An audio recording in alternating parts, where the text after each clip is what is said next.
Petit conte d'or d'Ali Baba et les 40 voleurs. D'après les 1001 nuits, les textes sont de Jérôme Pernoud, les illustrations de Francesque Rovira, adaptation de Sogemo en mars 1993 par les éditions de Coq d'Or.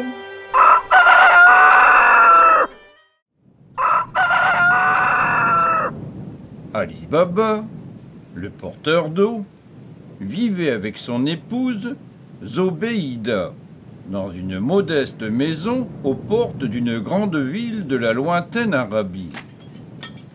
Tous les matins, il chargeait les jarres vides sur sa mule et allait les remplir au puits d'une oasis voisine pour vendre ensuite l'eau aux voyageurs du désert. Le peu d'argent qu'il gagnait ainsi lui permettait tout juste de vivre et de ne pas mourir de faim. Un soir, alors qu'il revenait chez lui, Ali Baba aperçut une troupe de cavaliers qui galopaient dans les dunes. Ils étaient armés. Leur visage était menaçant et inspirait la frayeur. Mais Ali Baba, piqué par la curiosité, décida quand même de les suivre grâce à la trace laissée par leurs chevaux pour voir où ils allaient, car, selon toute vraisemblance, il devait s'agir de bandits.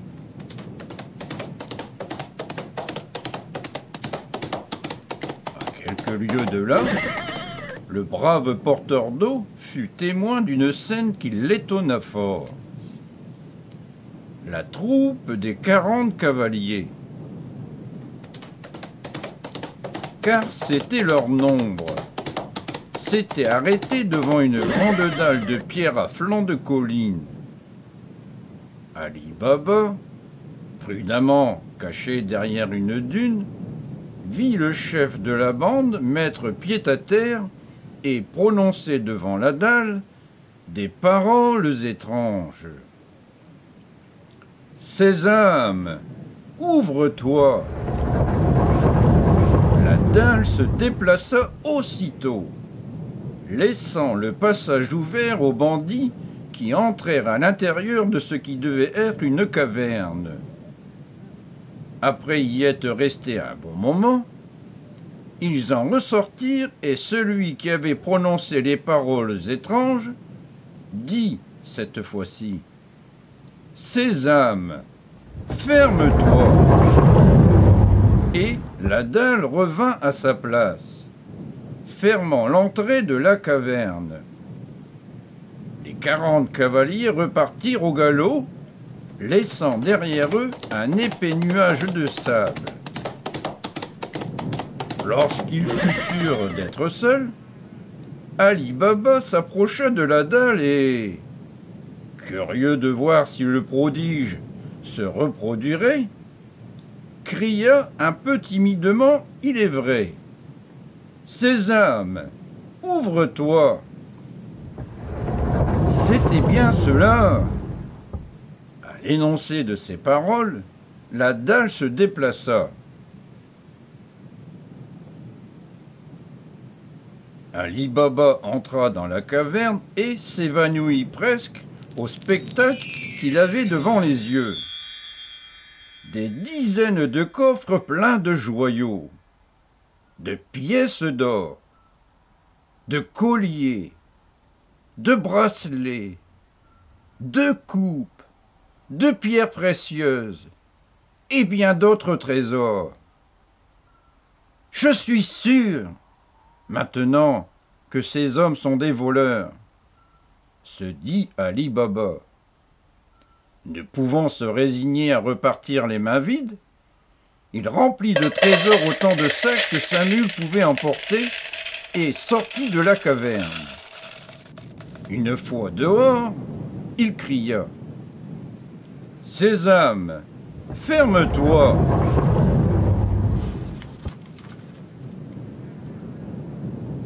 Zobéida accueillit son mari avec la joie qu'on peut imaginer. Grâce à ses richesses, il pourrait vivre pendant longtemps sans souci, en s'efforçant de ne pas éveiller les soupçons de leurs voisins sur l'origine de leur soudaine aisance. Celui qui sut cependant tout ce qui s'était passé fut Youssef, le frère d'Ali Baba. Quand celui-ci lui décrivit les merveilles qui étaient rassemblées dans cette caverne, Youssef, qui était un homme ambitieux, projeta de s'en emparer.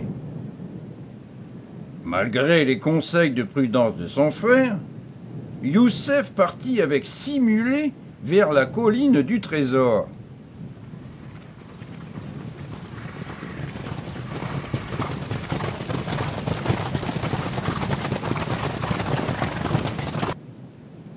Youssef, lui aussi, ne rencontra aucune difficulté pour entrer dans la caverne.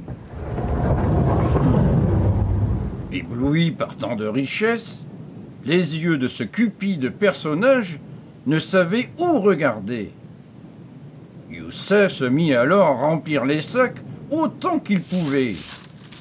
Mais comme il ne put tout prendre, il perdit son temps à changer les objets qu'il avait chargés contre d'autres qui lui paraissaient de plus grande valeur, jusqu'au moment où il entendit une voix hurler dans son dos.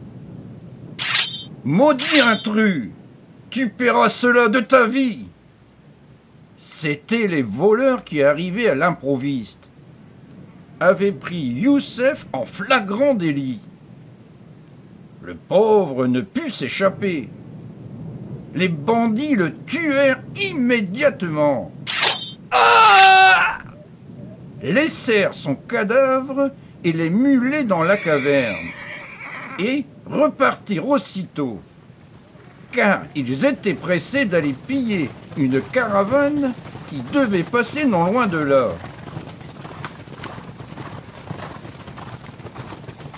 Ne voyant pas son frère revenir, Ali Baba se douta de ce qui lui était arrivé.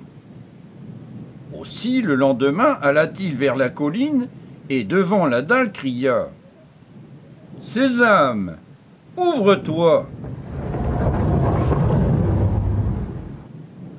Il entra dans la caverne et trouva en effet le corps de son malheureux frère étendu sur une montagne de pièces d'or. Ali Baba enterra Youssef près des palmiers de l'oasis voisine. Comme il était évidemment logique de ne pas perdre la fortune entassée dans les sacs chargés sur les mulets, Ali Baba ramena chez lui les bêtes avec leur chargement. Avec de telles richesses, il pourrait s'acheter une maison et aider sa famille, qui ne comptait que des gens modestes ou pauvres.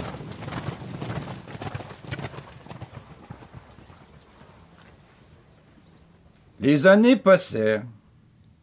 Ali Baba acquit la réputation d'un homme généreux qui saisissait toutes les occasions de faire le bien et de venir en aide à ceux qui étaient dans le besoin. Cette réputation finit par arriver aux oreilles des 40 voleurs qui ne s'étaient jamais consolés de la perte d'une partie de leur trésor. « Oh, enfin, nous savons qui nous a volés, » dit leur chef, « et nous allons pouvoir lui donner une bonne leçon. » Il leur exposa son plan qu'il mit aussitôt à exécution. Ayant fait fabriquer 40 jarres pouvant contenir un homme, il ordonna à ses compagnons de s'y introduire. Puis, il chargea ces jarres sur des mulets et se dirigea avec eux vers la maison d'Ali Baba. Lui-même se déguisa en marchand et, arrivé devant le logis de l'ancien porteur d'eau, frappa à sa porte et dit « J'ai entendu parler de votre hospitalité, ô Ali Baba, et je vous demande de me faire la grâce de passer cette nuit dans votre maison, car ma route est longue encore, et je pourrai mieux la poursuivre demain, après m'être reposé ici. Bien sûr, c'est avec plaisir, cher ami, que je vous donnerai l'hospitalité, répondit Ali Baba, sans méfiance. Allez vous reposer dans une de mes chambres et laissez les jarres dans la cour. Quelle est donc la marchandise qu'elles contiennent? De l'huile très fine que je vais vendre à Marrakech, mentit le voleur. Un peu plus tard, tandis qu'Ali Baba et le faux marchand s'apprêtaient à dîner, Zobéida, la femme d'Ali Baba, s'aperçut qu'il manquait de l'huile pour préparer le repas. Elle se dit que si elle prenait un peu d'huile dans une des jarres, cela ne se remarquerait pas. Elle descendit dans la cour et frappa sur une des jarres pour voir si elle était pleine. De l'intérieur du récipient lui parvint alors une voix étouffée qui demanda « Est-ce l'heure ?»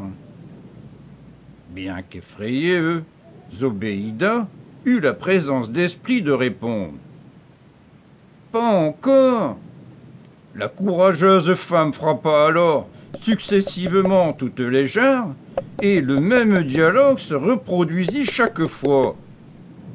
Une voix masculine demandait « Est-ce l'heure ?» Et Zobéida répondait « Pas encore !»